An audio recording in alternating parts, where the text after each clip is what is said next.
Então, nosso tema, portanto, é teosofia e justiça social.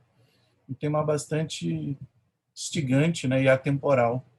Tanto é que usaremos como base textos escritos por teósofos bem conhecidos, como a senhora Anne Besant e William Jude, ambos muito ativos no século XIX e, no caso da senhora Anne Besant, no início do século passado. Além disso, usaremos um texto recente da senhora Barbara Ebert, da Sociedade Teosófica na América, onde ela trata exatamente desse tema e cujo texto tem o mesmo título. Há também um vídeo dela no YouTube, no canal da ST América, intitulado Justiça Social e Espiritualidade, que aborda esse mesmo assunto. Então, nosso objetivo hoje é abordar a relação entre teosofia e justiça social. Então, como se trata de uma palestra pública, vamos falar um pouco sobre teosofia, sobre justiça e sobre o social, né? A ciência social. E aí, à Não frente... pode ligar a sua câmera, não, Fernando? Só um Eu estou com um pouquinho? problema na câmera, Sérgio. Ah, tá. Ela congela, é porque a câmera é embutida aqui no Mac. Aí eu Ah, tá. sinto muito, eu esqueci de avisar, é porque os membros que estudam semanalmente aqui já sabem, mas obrigado pelo alerta, e a justificativa é essa. Uhum. Então, como nós dizíamos, esse é nosso objetivo, e a maior parte dos textos que usamos para essa apresentação estão nessa obra de 2019, com o mesmo título do nosso estudo de hoje. Eu também farei algumas incursões na própria sociologia e na filosofia, uma vez que a gente vai citar autores como John Rawls, que é um teórico da justiça e que pode nos ajudar nesse tema. Então, os textos consultados estão aqui listados: Filosofia e Justiça Social, da senhora Barbara Ebert, é o karma, é a pobreza um mau karma, É a né? pobreza um mau karma? Tem alguém com o microfone ligado, eu pediria para desligar, para evitar eco. Obrigado. Então, o terceiro texto é como devemos tratar os outros, do Sr. Jude, e eu consultei também a Wikipédia. Então, a senhora Blavatsky, ela conceitua a teosofia, na verdade, não é simples conceituar, porque é bastante abrangente e todos os textos e obras, né, escritos pelos autores de renome, como a senhora Blavatsky, tratam de teosofia e são vários volumes. Mas aqui a gente traz um extrato de um artigo cujo título é homônimo, ou seja, o que é teosofia. E aí, num determinado momento, ela diz que a teosofia é, portanto, a religião de sabedoria dos tempos arcaicos, a doutrina esotérica, conhecida em cada país antigo que pretendesse ser civilizado. Então, é toda a mensagem espiritual, né? É toda a sabedoria, é tudo de bom, podemos dizer assim, contido nos textos clássicos e nas civilizações do passado, o que inclui, evidentemente, o lado interno ou esotérico das religiões e das filosofias. E também, por que não, da própria ciência, quando despida do seu invólucro material. Então, os objetivos da Sociedade Teosófica também já são bem conhecidos, mas hoje, em particular, precisamos destacar o primeiro objetivo: formar um núcleo da fraternidade universal da humanidade, sem distinção de raça, credo, sexo, casta ou cor. Isso é justiça social. Ninguém fica de fora. Isso é visão social. E, por se tratar de justiça, a distribuição tem que ser equânime. Então, todos são bem-vindos, independente da sua opção de vida, das suas crenças e, no caso da sociedade teosófica, desde que o interessado tenha como norte esses três objetivos, que, além do citado, a gente pode continuar aqui no segundo, encorajar o estudo de religião comparada, filosofia e ciência, e investigar as leis não explicadas da natureza e os poderes latentes do homem. Então, quando a gente fala em formar um núcleo de fraternidade universal, evidentemente, ninguém fica de fora. E se a gente expandir esse conceito, na verdade, nada fica de fora.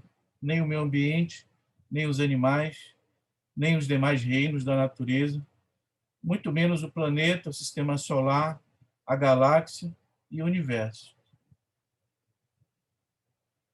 Então, quando se fala em justiça, é bom esclarecer a diferença entre justiça social e civil.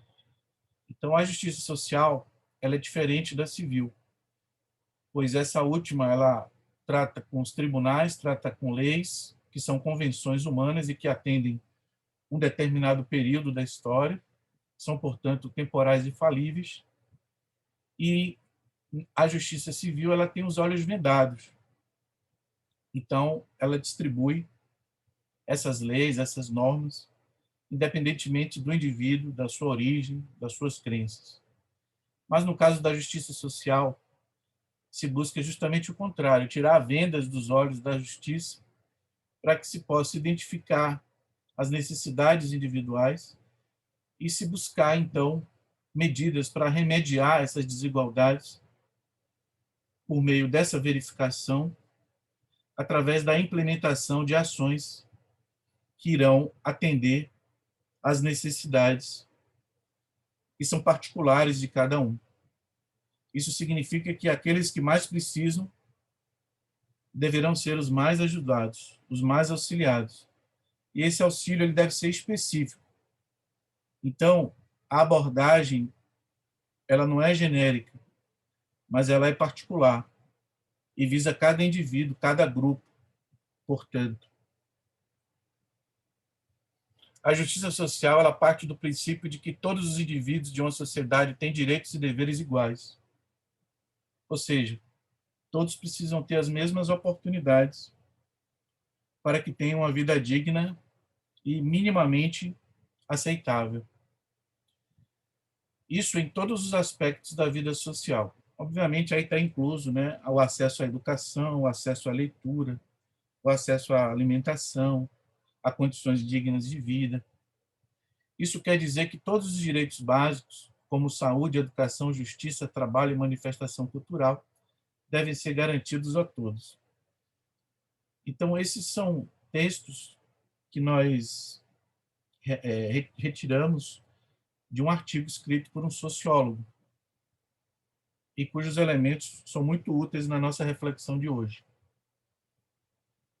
Ainda sobre justiça social, é dito que a noção de justiça social está atrelada ao que chamamos de estado de bem-estar social, tipo de organização política que prevê o Estado, que é uma organização de pessoas e para o qual o Estado e para as quais o Estado deve estar voltado no sentido de atender os seus interesses, as suas necessidades. É preciso então que o Estado garanta essa seguridade social àqueles que estão sob sua tutela. Então é como se nos uníssemos, formássemos um grupo para que, pela força do coletivo, nós pudéssemos nos ajudar mutuamente, ou seja, é um sistema que deve ser cooperativo, o que, na verdade, reflete uma lei da natureza, pois sem cooperação não há sobrevivência. Sem auxílio mútuo, é muito mais fácil cair perante as dificuldades, perante a doença, perante as intempéries e as borrascas, né?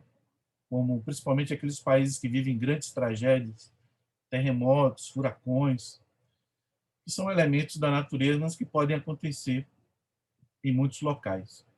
Então, tudo isso significa que o acesso ao direito básico e às ações de seguridade devem ser estendidos a todos. Ou seja, seria injusto deixar alguém de fora desse benefício, desse auxílio. Então, o bem-estar social, como vimos, envolve uma série de características, como a própria qualidade do ambiente, ou seja, por exemplo, se o ar é respirável, se a água é potável, porque caso não seja, essa população tende a adoecer. Então, essa coletividade deve zelar pela preservação e pela conservação do meio ambiente para que haja condições de salubridade. Então, a justiça social ela vai atuar em todos esses campos, promovendo a qualidade de vida da população e a sua subsistência, através de medidas de justiça econômica, atendendo, portanto, aos padrões de cada época e a cada país, a cada região. O resultado disso deve ser um bem-estar mínimo de cada pessoa, de cada indivíduo, de cada criança, de cada adulto, de cada idoso. As leis consideradas justas, já vimos que as leis são humanas, temporárias, e elas atendem aos anseios de um determinado momento de uma dada sociedade. Então, essas leis elas podem ser justas do ponto de vista legal, mas elas podem ser injustas com as mudanças históricas, com a evolução da sociedade. Por exemplo, casos de legítima defesa da honra, em que maridos tiravam a vida de suas esposas, alegando defender sua própria honra. Então, evidentemente, essa etapa foi ultrapassada, né? O feminicídio ele não é aceito, é uma aberração, é uma barbaridade, mas isso já foi lei. Aqui nós temos, por exemplo, a Kamala Harris, que é a vice-presidente atual dos Estados Unidos da América, um país líder do mundo, e é a primeira mulher negra a ocupar esse cargo. Se a gente for ver todos os vice-presidentes anteriores, a gente pode fazer algumas constatações chocantes. Até esse vice-presidente, marcado aqui em vermelho, ela não seria vice-presidente, ela seria uma escrava. Então, provavelmente estaria trabalhando na lavoura, sem ganhar nada. Até aquele de azul e aquele aqui marcado em amarelo, ela não teria direito a voto. E ela não poderia se dirigir a brancos e nem ocupar, nem estudar na mesma instituição que brancos, uma vez que a segregação racial, que durou até os anos 60, início dos anos 70, ela impedia os negros de frequentar as mesmas faculdades e as mesmas escolas dos brancos. Então, isso não é equidade. Não é, evidentemente, justo, porque somos humanos, pertencemos a uma mesma espécie, a uma mesma raça, a raça humana. Ô, Então, é Fernando, uma apenas para... pergunta. Oi? Fernando, você está passando slides? Eu estou passando. Mas Não, não mas está agora compartilhando. Não Você está aparece, não. compartilhando? Não aparece, não. Aqui só estou ouvindo sua voz. Não está compartilhando, não, Fernando. Não está Os compartilhando, slides. não. Como você falou aí, marcado, Nossa. aí me chamou a atenção. Eu também vi isso. eu peço desculpas, eu esqueci de compartilhar, é inacreditável. Eu já passei vários slides, irmão.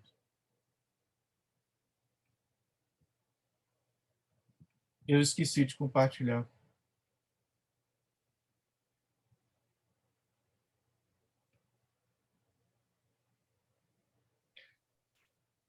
Maravilha.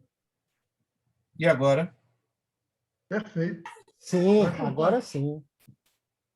Vocês estavam no primeiro slide, foi isso? Não compartilhou nenhum, Fernando. Não tinha nenhum, Fernando. Nenhum. Esse foi o primeiro que apareceu agora.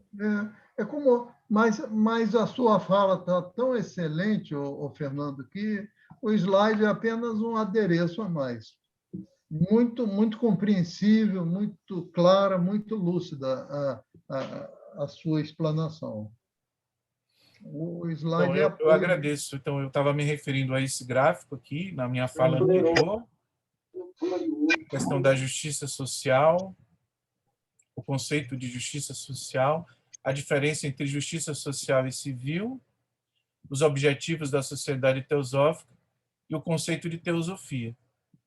Esses foram os textos que eu consultei e que eu citei aqui na minha apresentação, pelo menos verbalizei, e essas foram as duas obras mais importantes que eu usei como base. Esse foi o nosso primeiro diapositivo.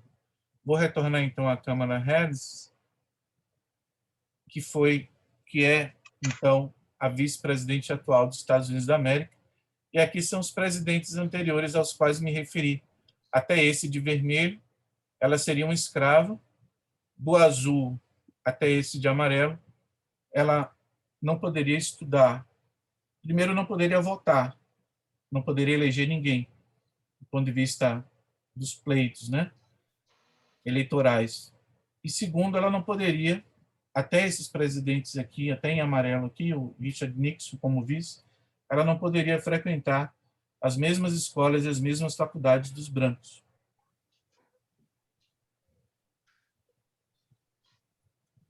Então, a justiça social, ela está indissociada da ação, da atividade. Então, a justiça social parte do preceito de que, para que se alcance um ponto em que a convivência social torne-se justa, é necessário que se estabeleça certa compensação para aqueles que começaram a vida social em desvantagem. Ou seja, quem, por algum motivo, seja por doença, seja por status social, seja pela nacionalidade, pelo grupo a que pertence, pela sua etnia, enfim, independente do motivo, se ele está em desvantagem social, como dissemos no início, ele vai precisar de uma atenção peculiar que atenda a essas necessidades em particular. Como exemplos assim mundanos, né, nós temos e óbvios, né, o chamado salário mínimo, seguro-desemprego, cotas raciais, seguridade social, dentre outros, são apenas tentativas humanas de tentar compensar eventuais desvantagens. É evidente que, da mesma forma que as leis são temporais, essas tentativas também, elas, por serem humanas, elas não são infalíveis, né? Muito pelo contrário. Então, o aperfeiçoamento deve ser a regra. Então, aqui à direita, nós temos um gráfico onde a gente coloca algumas causas de desvantagem. A desvantagem do meio social, a desvantagem intrínseca ao corpo, no caso de doenças, por exemplo, e a desvantagem imposta pelo meio físico, né? Pelo meio ambiente no qual a pessoa vive. Então, para chegarmos a uma visão espiritual da vida, nós podemos partir do indivíduo, que vai se juntar a seus pares, formando uma sociedade, mas essa sociedade ela não existe no vácuo, né? Ela precisa de um meio ambiente, e esse meio ambiente engloba, como dissemos, todos os reinos da natureza, os 5 reinos, né? E, obviamente, nós estamos num determinado planeta, num globo, que, por sua vez, está no sistema solar, que pertence à Via Láctea, no nosso caso, mas existem outros, evidentemente, outras galáxias, que vão compor o universo visível, ou aquilo que está ao nosso alcance. E para que a gente abarque tudo isso, a gente vai lançar mão da espiritualidade, que é o fundo, né, que está por trás de toda a vida. É a vida real, né, a vida perene.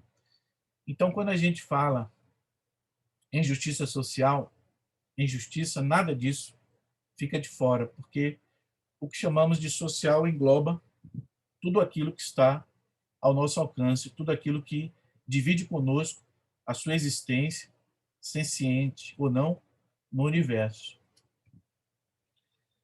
Então, nós podemos, por exemplo, como sou profissional de saúde, eu me sinto inclinado a colocar aqui a questão da saúde. Então, nós temos no nosso país, felizmente, ao menos em termos de objetivos, o Sistema Único de Saúde, que tem assim um princípio filosófico extremamente avançado.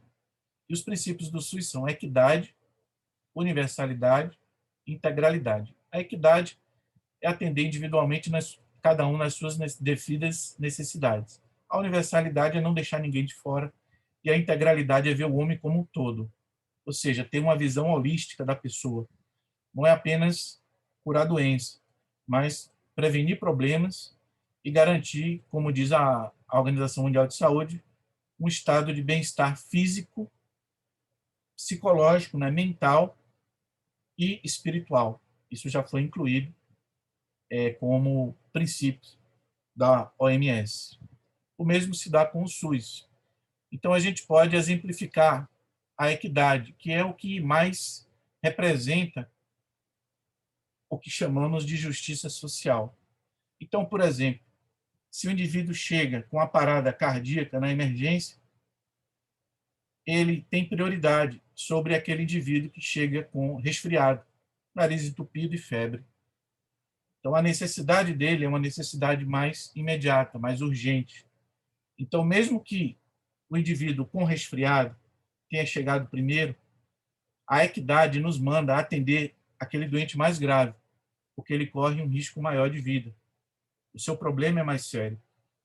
Então, isso é equidade, atender cada um conforme suas necessidades. E o SUS tem como um dos princípios a equidade, e que reflete a justiça social a qual queremos nos referir e analisar. Um outro exemplo é representado por essa ilustração, que é bastante conhecida. Então, nós temos aqui 3 indivíduos com estaturas diferentes e que desejam assistir a uma partida esportiva. Observem que, se nós formos prezar apenas pela igualdade, nós poderemos lançar mão de um apoio, de uma caixa, que é igual para todo mundo, porque o princípio é da igualdade, mas se você observar bem, nem todos foram atendidos. O indivíduo mais alto, ele está sobrando. O indivíduo de estatura média, ele está no limite. Mas o indivíduo de baixa estatura, ele está impedido de assistir a partida. Na equidade, a gente oferece ao indivíduo aquilo que ele precisa. Então, se o indivíduo é autossuficiente para observar a partida, ele não vai precisar da sua caixa. A sua caixa vai ser doada para quem mais precisa, que é esse indivíduo aqui de baixa estatura. Já o indivíduo de estatura média, ele só precisa de uma caixa, então ele só vai ter uma caixa. Isso é equidade. Todos são atendidos em sua necessidade. E, se houver liberdade, não haverá obstáculos para que todos possam assistir a essa partida esportiva. Então, essa imagem, ela fala bastante por si. E ela representa, portanto, a importância da equidade. E aí, nós veremos algo óbvio, mas que a sociologia coloca em termos acadêmicos, né? A desigualdade social é o principal problema que as ações de justiça social buscam solucionar. Então, há diferenças de subsistência, há diferenças de moradia, e isso se torna bastante gritante em determinados momentos. Entre países, ou entre grupos, ou entre dentro de um mesmo país, você tem diferentes níveis, né, de atendimento das necessidades básicas. Então, a uns faltam o mínimo e a outros sobram, né? Então, nós temos aqui um contraste. Essa foto é famosa, ela está no The Guardian, e ela mostra, portanto, um contraste entre 2 grupos sociais. Bom, claro que em determinadas situações, como a que vivemos hoje, no caso de uma pandemia, nós sabemos que a doença ela não distingue o indivíduo, né? Aliás, o vírus, nós escrevemos um artigo chamado Vírus da Empatia na Sofia, e lá nós dissemos que o vírus ele não distingue raça, cor, credo. Então, ele é mais universal do que os próprios seres humanos. Infelizmente, apesar dele atacar indistintamente as pessoas, ele vai afetar, segundo os estudos, principalmente aqueles que têm menos condições materiais, né? Os mais pobres. Então, isso mostra como, diante de tragédias ou de situações extremas, há uma piora dessa desigualdade, há uma piora desses estados de contraste. Então, à esquerda aqui a gente tem uma obra de arte e que nos lembra, que nos remete a uma fala do Gina Rajadasa naquele livro Fundamentos de Teosofia. O homem principia por um gole atrai outro gole e os goles tragam o homem. Então, nesse caso aqui, o homem ele foi tragado, ele foi sugado para uma bolha, para sua garrafa, para o seu pequeno mundo, e, infelizmente, isso acontece em vários aspectos da vida, né? O indivíduo ele pode ser tragado pela ganância, ele pode ser tragado pelo descontrole e pelo egoísmo, que é uma grande chaga, porque, além de nos separar, nos faz sozinhos, né? E o que piora ainda mais essa situação de desigualdade. E, do ponto de vista espiritual e teosófico, o que acomete a uma pessoa ou algum ser vivo acomete a todos, porque, num plano mais sutil, ou até mesmo físico, nós estamos de forma indissociadamente unidos. Então, o que acontece com um ser repercute no conjunto, e nós fazemos parte desse conjunto. Então, não adianta, por exemplo, poluir um local longe da nossa casa, porque num determinado momento aquela poluição vai chegar, vai repercutir na nossa vida. No plano sutil, isso é ainda mais gritante. Então, os nossos pensamentos, as nossas falas, nossas atitudes, nossas ações vai repercutir no mundo sutil, e esse mundo sutil também nos une, né? Então, é importante que nós estejamos atentos a esses aspectos para não nos deixarmos tragar pelo que é fantasioso, pelo que é enganoso e, portanto, nos voltarmos para a busca do entendimento, da verdade, da reflexão sobre a vida.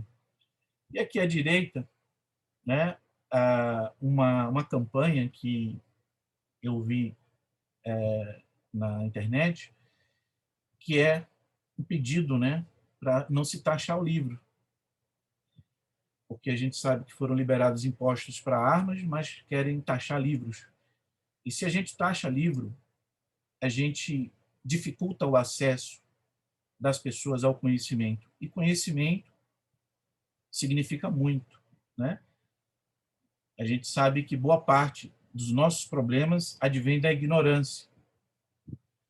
Então, o primeiro item do caminho, né, a primeira qualidade é o discernimento. E sem conhecimento não se tem discernimento. Claro que esse conhecimento pode advir da experiência pessoal, mas é muito importante a experiência compartilhada pela leitura. Então, essa atitude é um ativismo social, busca desfazer esses desníveis sociais, né? Os desníveis de escolaridade. Então, o acesso à informação, não qualquer informação, mas informação de qualidade, escrita por especialistas, né? Diferentemente do que a gente vê hoje, porque como as redes sociais e a tecnologia oferece uma facilidade de intercâmbio, qualquer pessoa se passa como Nobel de uma determinada ciência. É muito fácil iludir usando imagens, usando sons.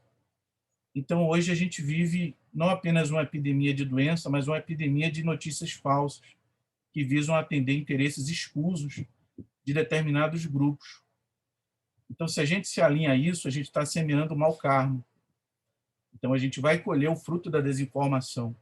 Então, se alguém defende que o livro seja mais acessível, evidentemente essa pessoa está trabalhando pela justiça social.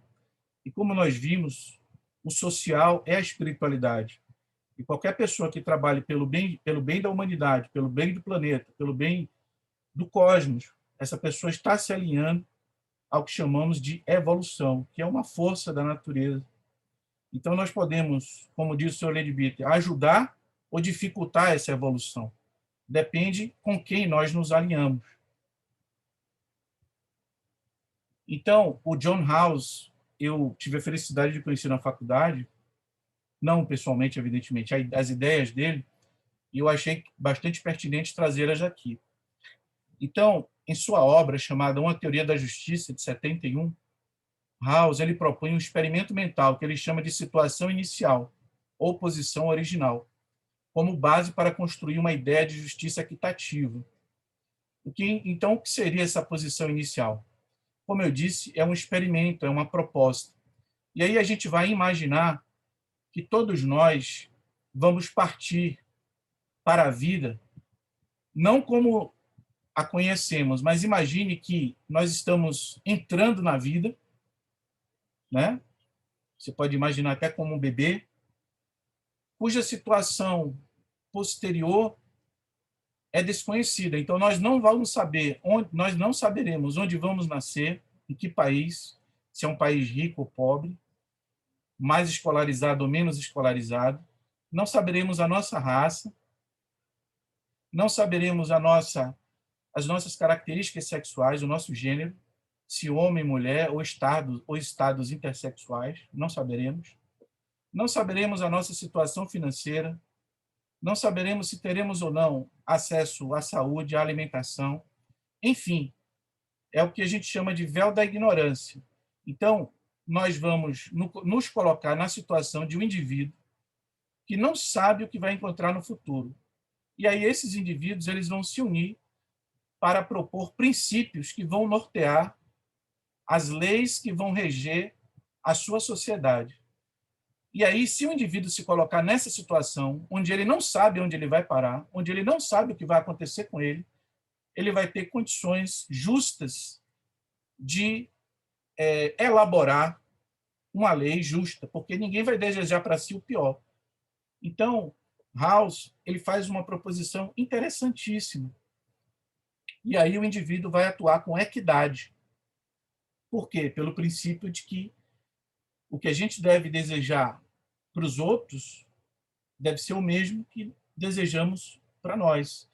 Então, se a gente parte desse véu, né, de ignorância, onde nós não sabemos o que vai acontecer conosco, onde vamos nascer, etc., nós vamos ter, então, condições mentais para elaborar normas e leis justas, porque são essas normas e leis que irão nos receber.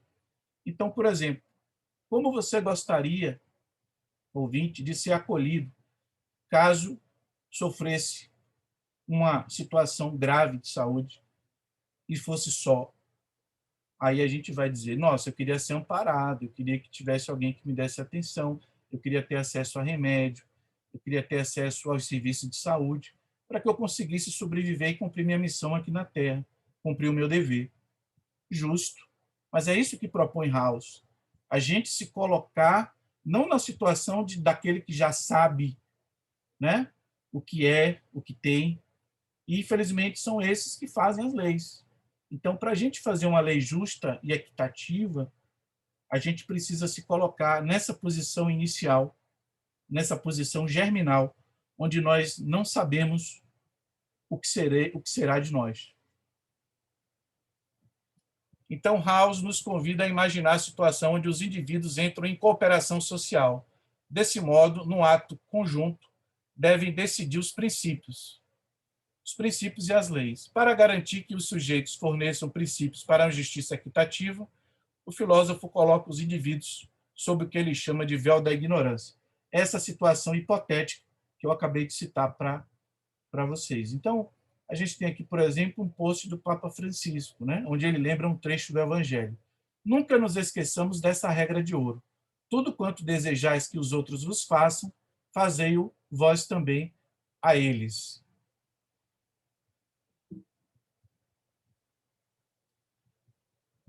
Então, continua o Rawls. Está faltando um L aqui, tá?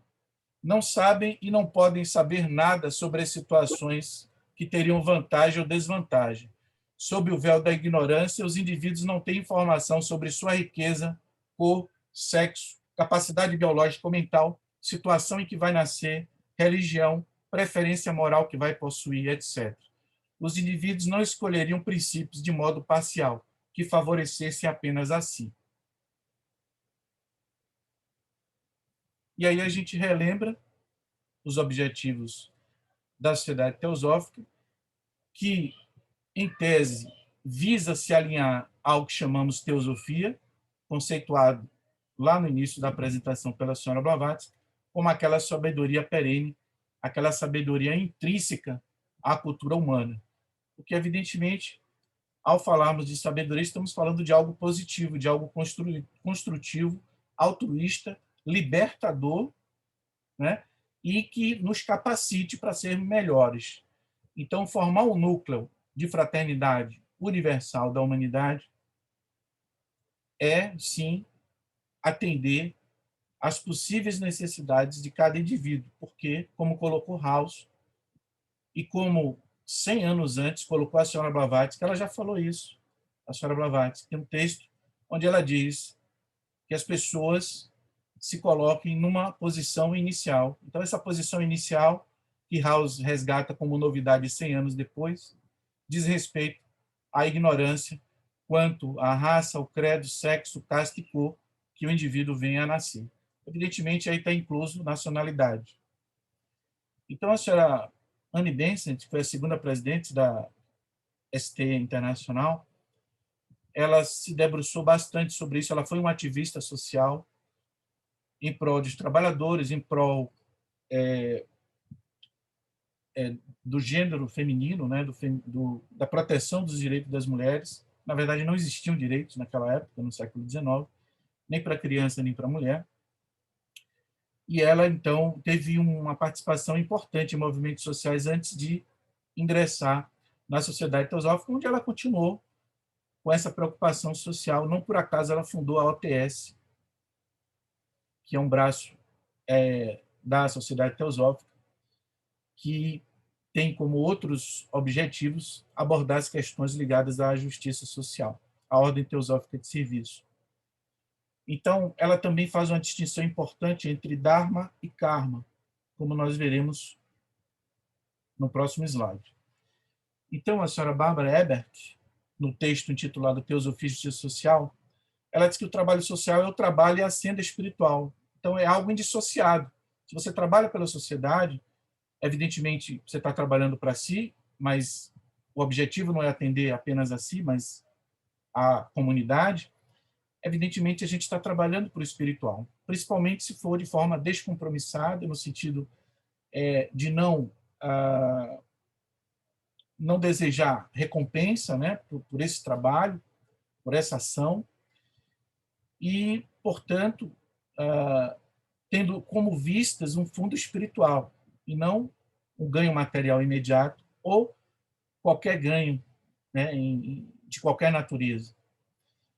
Fazer isso requer coragem. A gente sabe que para caminhar, né, na senda espiritual é necessário, de fato, enfrentar várias dificuldades, a começar pelos nossos defeitos, pelas nossas imperfeições, pelos nossos vícios. E enfrentar esses monstros, evidentemente, requer coragem. É muito mais fácil ser passivo e, portanto, não é comum, né, que várias pessoas tenham sucesso nessa empreitada. O próprio Evangelho fala, né, que muitos os chamados, poucos os escolhidos, e poucos vão passar pela agulha, né? Bom, o que acontece a um acontece a todos. Estamos indissociados. Existe também o papel do karma. Não tem como se esquecer isso, né? E aí entra a questão da definição de karma. Então, karma é dito na literatura teosófica, como algo ao mesmo tempo complexo, porque ele trabalha por uma série de vias, muitas delas inesperadas, né? Como a gente coloca aqui, parafraseando o Mahatma, o karma trabalha pelos mais inesperados caminhos, e nós não temos a capacidade de julgar adequadamente, do ponto de vista kármico, todo o contexto de um determinado momento, de um determinado indivíduo, ou até mesmo do planeta. Mas pode-se dizer que o karma visa restabelecer a harmonia e o equilíbrio, eventualmente desfeito, eventualmente atacado. E várias escrituras e várias religiões abordam o karma, evidentemente, muitas vezes com outros termos, com outras palavras. No próprio Novo Testamento, a gente tem a carta dos Gálatas, né, de Paulo. O homem colherá aquilo que semear. No Antigo Testamento, Oséias fala, o homem semeia vento e colhe tempestade. Então, a cada um conforme suas obras, de fato. Mas a forma com que isso se dá o momento, isso não nos cabe analisar, dada a falibilidade da nossa condição de momento. Então, só um Mahatma pode ter uma noção adequada do que realmente seja o mecanismo kármico. E aí a gente volta a senhora Anne Besant, que é lembrada lá no texto da Barbara Ebert. E a senhora Anne Besant, nesse texto, O Lugar das Religiões na Vida das Nações, de 1917, ela diz o seguinte: nosso dever é fazer o que pudermos para ajudar os outros. Não se deve alegar o karma para justificar nossa indolência. Se alguém cai, compelido naturalmente pela gravidade, devemos acudir. Então, isso significa que não cabe, por exemplo, julgarmos a dificuldade que eventualmente alguém venha a apresentar ou a situação de necessidade dessa ou daquela pessoa. O nosso dever, diante de qualquer situação desse tipo, é, sem dúvida, fazer a nossa parte, auxiliar. Infelizmente, como a nossa ideia de karma, muitas vezes, ela é deficitária, incompleta, a gente pode chegar ao ponto de dizer, não, mas se fulano está passando por isso, é porque merece, eu não vou interferir no karma. E não é assim, na verdade, se a gente considerar o dharma de cada um, a nossa responsabilidade, porque todas as pessoas têm responsabilidade. E o próprio Novo Testamento diz, né, Jesus teria dito, a quem muito foi dado, muito será pedido. Então, se o indivíduo tem conhecimento e sabe que somos espíritos e não corpos, é evidente que toda situação de dificuldade é passageira e que não há nenhum mal irremediável. Então, todas as condições de imperfeição, de vícios, de doenças e de obstáculos que aqueles que estão ao nosso redor, né, os nossos pares, nossos semelhantes, né, o nosso próximo passa, são condições perfeitamente superáveis, já que a vida para o teósofo é, na verdade, uma escola. Então, o teósofo encara a vida como uma sucessão de lições, tanto pelo bem que ele colhe, quanto pelas dificuldades e dores do caminho. Ambas as situações são didáticas, visam nos ensinar, no fundo, né? Então, o nosso ego, ele reencarna tendo como objetivo angariar a experiência, né? Trishna, o desejo de viver. É evidente que vai chegar um momento em que essas necessidades se tornarão menores até serem abolidas. E aí cessará esse ciclo infindável de nascimento e morte, né? O samsara. E, obviamente, os grandes seres, né, que alcançaram a moksha, o nirvana, a libertação, também já passaram por tudo isso num determinado momento remoto. Então, são os nossos irmãos mais velhos, né? São os pioneiros. Então, nós somos, pelo menos somos calouros, né? Estamos entrando ainda, né, objetivando entrar na cena. Então, a senhora Anne Besant faz esse alerta para todos nós, para colocar o nosso dever, o nosso compromisso diante de qualquer julgamento. Então, fazer especulação, colocando tais ideias a título de análise do karma, não faz o mínimo sentido desse ponto de vista, porque não temos condições de abraçar, de abranger tudo aquilo que diz respeito ao que chamamos karma. Isso significa que nós devemos fazer o bem sem olhar quem, cumprindo o nosso dever. O senhor William Judge, um dos fundadores da ST, ele, que foi encaminhado para a América pela senhora Blavatsky, ele diz o seguinte, no artigo: significa seguir a linha de ação que resultará em harmonia e na redução do ódio e da oposição presentes nos pensamentos e atos trevosos que agora se fazem presentes no mundo. Então, toda a nossa atitude benigna, favorável, virtuosa, todo o nosso esforço no sentido do autocontrole, do amor, de abrir o coração, de cultivar a compaixão, de fazer o bem, a caridade, começando pelo próximo, ou seja, aquele que está mais junto de nós, sem dúvida vai contribuir para dissipar as energias e as forças odientas e de oposição que obstaculizam o progresso, obstaculizam a saúde e o desenvolvimento das criaturas e dos seres. Então, ainda no contexto da teosofia da justiça social, a gente pode trazer aqui uma fala do Barack Obama na Universidade do Cairo, e que é citado naquele livro Teosofia e Justiça Social, que eu apresentei aqui no início de hoje. Ele diz: reconhecer nossa humanidade comum é só o início de nossa missão. Apenas palavras não podem saciar as necessidades de nosso povo. Essas necessidades serão saciadas apenas se agirmos com coragem nos próximos anos. Se compreendermos que os desafios que enfrentamos são comuns e que fracassar em superá-los vai prejudicar a todos. Então, só lembrando que ele, Barack Obama, como cristão, falava a muçulmanos lá no Egito, que é a religião oficial daquele país. Então, ele fala em humanidade comum, ele fala em problemas comuns e ele fala em busca por soluções, uma busca coletiva para o enfrentamento desses desafios. E aí vem um artigo muito interessante do senhor Jude, e que está nesse livro Teosofia e Justiça Social, chamado Pobreza é Mau Karma. E aí ele começa: a questão do que é bom e mau karma tem sido geralmente considerada pelos teosofistas de um ponto de vista muito mundano e egoísta.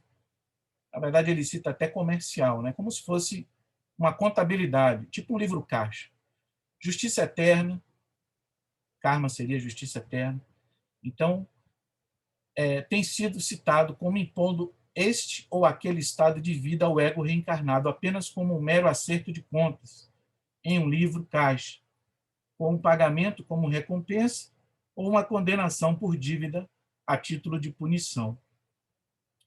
Quando a gente analisa o que está por trás da lei do karma, que é restabelecer a harmonia, o equilíbrio, sem dúvida não há lugar para punição, porque punir seria vingança, né? E as leis não vingam, elas simplesmente restabelecem uma posição inicial. Elas restabelecem o equilíbrio onde ele foi quebrado. Ela restabelece a saúde onde há doença. Ah, mas ele colheu doença porque semeou sofrimento. Mas essa doença do corpo é o remédio para a alma. Porque, como teosofista, nós temos o dever de encarar a vida do ponto de vista espiritual. Então, as pessoas, elas são almas, são espírito.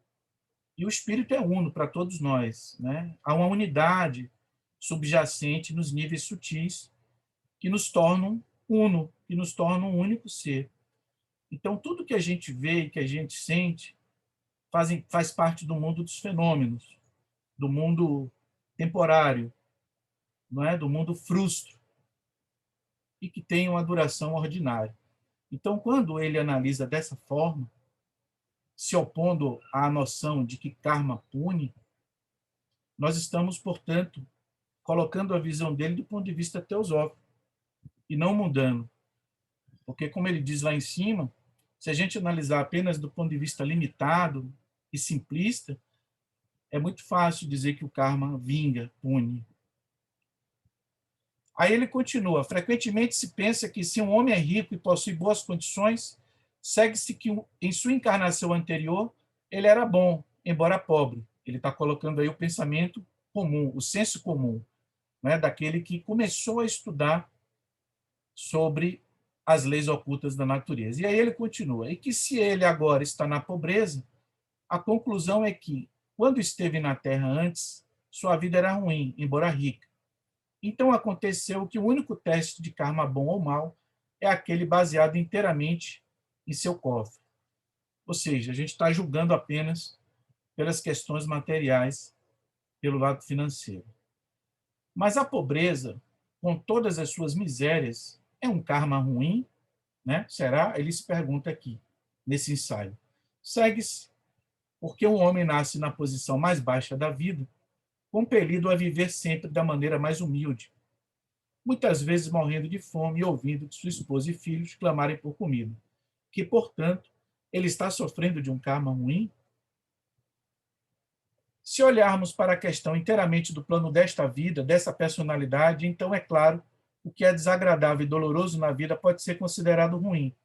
Mas se considerarmos todas as condições de vida como experiências sofridas pelo ego, com o propósito de desenvolvimento, então mesmo a pobreza deixa de ser um karma ruim. A força vem apenas por meio de tentativas e exercícios. Na pobreza encontram-se alguns dos maiores testes de resistência, o melhor meio de desenvolver a força de caráter, a única que conduz à grandeza. Esses egos, então, que percebemos ao nosso redor envoltos em corpos cujo ambiente é tão hostil, onde é necessária resistência para sustentar a luta, estão voluntariamente, pelo que sabemos, passando por aquela difícil escola para adquirir mais experiência profunda e com ela força. Então nós devemos grande respeito às dificuldades que cada um passa, porque cada um tem sua história, tem sua individualidade, merece nossa consideração. Então, não devemos ver alguém como inferior ou superior, né? Mas simplesmente aqueles que têm necessidades especiais e aqueles que conquistaram virtudes raras e especiais. Então, essa é a diferença entre o que está na linha média e aquele que está nos extremos. Mas todos são dignos de respeito e todos terão a sua vez, até porque a justiça é algo inerente à natureza. O que há de injusto é a aparência e aquilo que é fruto das leis humanas, que são imperfeitas. Quando a lei humana se alinha, de algum modo, às leis da natureza, que visam o progresso, obviamente as leis humanas alcançam um patamar superior. Mas justamente por serem humanas, elas estão fadadas a falhas. Aí ele continua: a velha definição do que é bom e do que é mal é a melhor. Isto é, bom karma é aquele que agrada a Shvara, e mau karma é aquele que desagrada a Shvara. Claro que Shvara é um conceito muito amplo e diverso, a depender da época, né? Na Índia antiga, na Índia medieval, era um outro conceito, mas a gente pode dizer que Shvara tem uma relação intrínseca com o ego reencarnante, o eu imortal. Embora a gente saiba que também Shvara pode ser o próprio absoluto. Mas aqui vamos nos deter só a esse conceito. Há aqui muito pouco espaço para disputa quanto à pobreza ou riqueza. Ou seja, não é a pobreza ou a riqueza que vai agradar Shvara, o ego, o eu imortal. O que vai condizer ou não com a dignidade e com a pureza de Shvara é aquilo que o indivíduo faz com a sua pobreza e com a sua riqueza. Então, ele pode ser um rico e ter um caráter duvidoso, mas ele pode ser materialmente limitado, mas de grande grandeza moral. Então, continuemos. Pois o teste e a medida não estão de acordo com nossos presentes gostos e desejos humanos evanescentes, mas são transferidos para o julgamento do eu imortal. Então, o que importa é o eu imortal, é Shvara. Né? Fofoca, discriminação, né? Julgamentos, perseguições, isso não leva a nada, isso não diz respeito a Shvara. Isso vai ficar aqui no plano material e vai se dissipar como a chama. O eu pode não desejar os prazeres da riqueza, mas vendo a necessidade de disciplina, decide assumir a vida entre os mortais, naquela posição inferior, onde resistência, paciência e força podem ser adquiridas pela experiência. Olha aí a importância da vivência, a importância da experiência acumulada. Não por acaso os antigos tinham uma grande veneração, né, pelos idosos, porque, em tese, eram aqueles que possuíam mais experiência. E aí conclui Judge nesse parágrafo. Não há outra maneira de implantar no caráter as lições da vida. E aí ele começa um outro texto, que é intitulado como devemos tratar os outros, que é basicamente uma continuação, nos parece, do texto anterior. E aí ele diz, pode-se então perguntar se toda pobreza e baixa condição são um bom karma.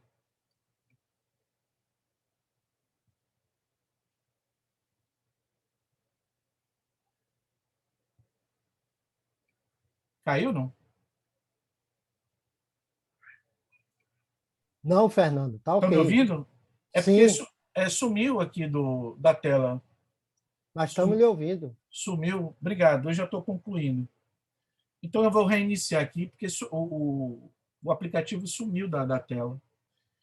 Pode-se, Mas, então, perguntar se toda pobreza e baixa condição são um bom karma?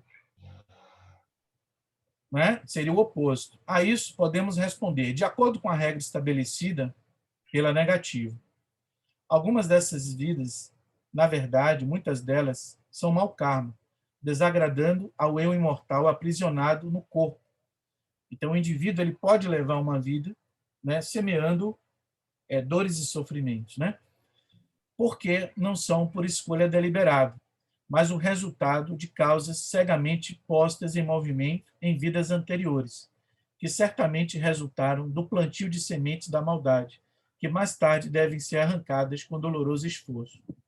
De acordo com este cânone, então, diríamos que as massas de pessoas pobres, que não são mais, por natureza, estão mais frequentemente perseverando e não colhendo um bom karma, porque está na linha da experiência de Shvara. Desculpe, na experiência de Shvara que escolheu, melhor dizendo, e que apenas as pessoas pobres que são perversas, vejam, não é a pobreza, é o indivíduo. E a perversidade ela não tem classe social, né? Não tem status, não tem nacionalidade. Da mesma forma que a virtude está presente em toda parte, o seu oposto também pode fazê-lo. Então, pode-se dizer que estão sofrendo de mau karma, porque estão fazendo e criando aquilo que desagrada ao seu ser imortal interior. Ele continua nesse artigo, como devemos tratar os outros. O assunto está relacionado à nossa conduta e tratamento aos nossos semelhantes, incluindo nesses termos todas as pessoas com quem mantemos relações. Nenhum modo particular de tratamento é dado pela teosofia. Então, veja, a teosofia ela quer inspirar, ela não força ninguém a nada. O mérito é nosso, a escolha quem tem que fazer somos nós. Quem tem que fazer o exercício do discernimento somos nós, até para que o mérito seja daquele que semeia. Caso contrário, o mérito fica com quem faz o trabalho por nós. Simplesmente estabelece a lei que nos governa em todos os nossos atos e declara as consequências desses atos. Então, é isso que o que chamamos de teosofia nos propõe. Ideias. As ações dependem do fator humano. No caso da ST, depende do membro. Cabe a nós seguir a linha de ação que resultará primeiro em harmonia, agora e para sempre. E, em segundo lugar, na redução da soma geral de ódio e oposição em pensamento ou ato que agora obscurece o mundo.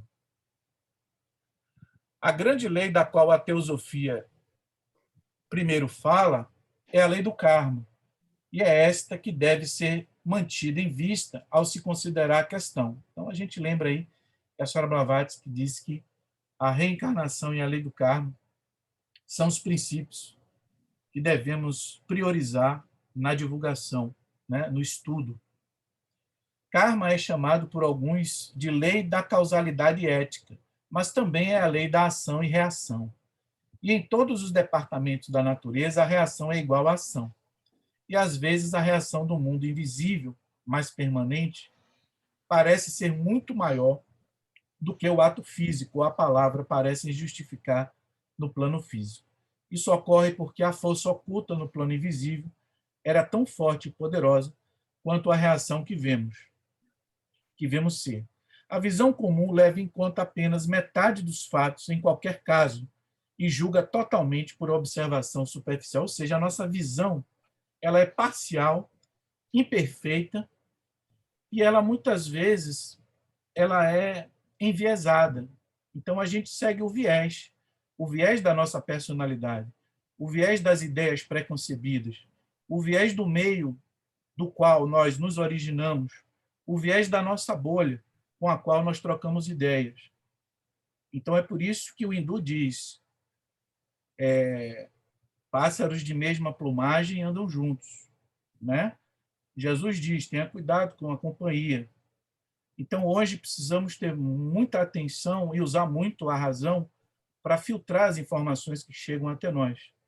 Porque o indivíduo mal informado é pior que o indivíduo que ignora totalmente o assunto. Porque o mal informado, ele tem ideias equivocadas, vai pôr aquilo em atividade, em prática, e pode causar danos.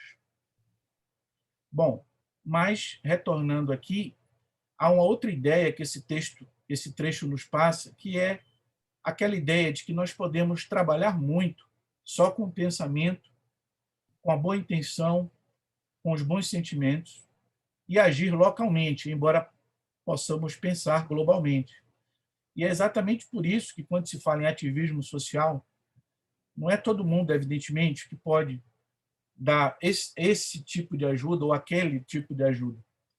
Então, muitas vezes, o indivíduo pode simplesmente trabalhar internamente, já vai estar colaborando com a sociedade. Então, o trabalho social não é apenas aquele que a gente vê, o do corpo ou das oportunidades materiais, mas principalmente as oportunidades, né, educacionais e o acesso ao mínimo para que o indivíduo sobreviva. Além de tudo isso, nós podemos fazer um trabalho social muito grande, sendo simplesmente bons e cumprindo o nosso dever, né? Pensando da melhor forma possível, amorosamente, pensando na união e na humanidade como um corpo único. Então, a separatividade ela só existe nesse plano temporal, nesse plano mundano. Se olharmos para o assunto apenas do ponto de vista de quem não conhece a teosofia e a natureza do homem, ou seja, a constituição do ser humano, os princípios que o constituem, né? Nem das forças que a teosofia sabe estar operando o tempo todo, então a resposta à pergunta será apenas igual à dada pelo homem comum. Então, se a gente não considerar nenhum desses elementos espirituais, a nossa resposta obedece àquilo que os olhos vê, mas que a carne, que vai ser comido pela carne, né? O que os ladrões roubam, né? E as traças roem. Isto é, que ele tem certos direitos que deseja e deve proteger, que ele tem uma propriedade que deseja e pode manter e usar da maneira que quiser. E se um homem o ferir, ele deve e ficará ressentido, vai se magoar, né? O milindre aí. Que se ele for insultado por palavra ou ação, ele irá imediatamente revidar, não apenas para aplicar punição ao ofensor, mas também tentar reformar, admoestar, né? Abusar muitas vezes, entregar aquele ofensor ao braço da lei. Muitas vezes, inclusive, é desproporcional à falta, né? Que se ele souber de um criminoso, ele o denunciará à polícia e se certificará de que lhe aplicou o castigo previsto pela lei. Isso, evidentemente, com um sentimento de vingança. Mas se formos inquirir sobre o assunto como teosofistas, e como teosofistas que conhecem certas leis e que insistem no domínio absoluto do karma, e como pessoas que sabem qual é a verdadeira constituição do homem, então toda a questão assume ou deve assumir um aspecto totalmente diferente. E esse aspecto é o aspecto da visão espiritual, da visão do homem, não apenas como personalidade, mas a visão do homem e da sociedade integral, como um conjunto de pessoas, de seres em franco processo evolutivo, mas que, por aquilo que semeou e por aquilo que são, vivem em conflitos e em dificuldades.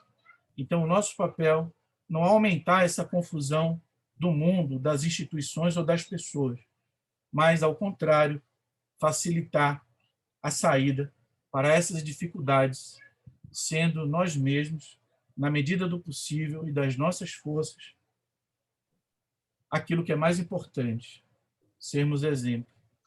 E na impossibilidade, pelo menos, divulgar o caminho. Devido ao nosso horário, eu vou encerrar aqui e, como é de praxe, nós vamos abrir para comentários e eventuais questões. Obrigado pela atenção, fiquem bem e continuemos nos cuidando.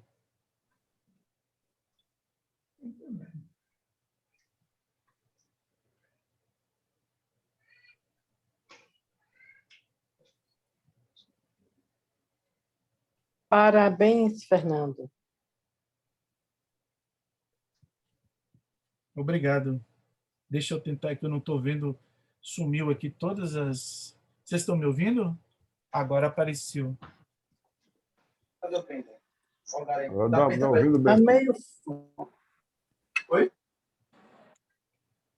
Dá Eu para ouvir vou- tranquilo. A tela já não está mais compartilhada, não é isso? Não. Sim, Não. Não. Pronto. Obrigado. parabéns, Fernando. Eu que Excelente. agradeço a atenção e a presença de todos. Excelente apresentação. Tudo que a gente precisava ouvir nesse momento aí de polaridades, e você trouxe a teosofia para mim, como eu também vejo, né? Justiça social, é isso aí. É a gente partir dessa percepção, não do que vem externo, né? Mas do que a gente já assimilou dos estudos, né? Muito bom. Obrigado. Eu que agradeço. Obrigado, Jorge. O Cláudio apareceu ali.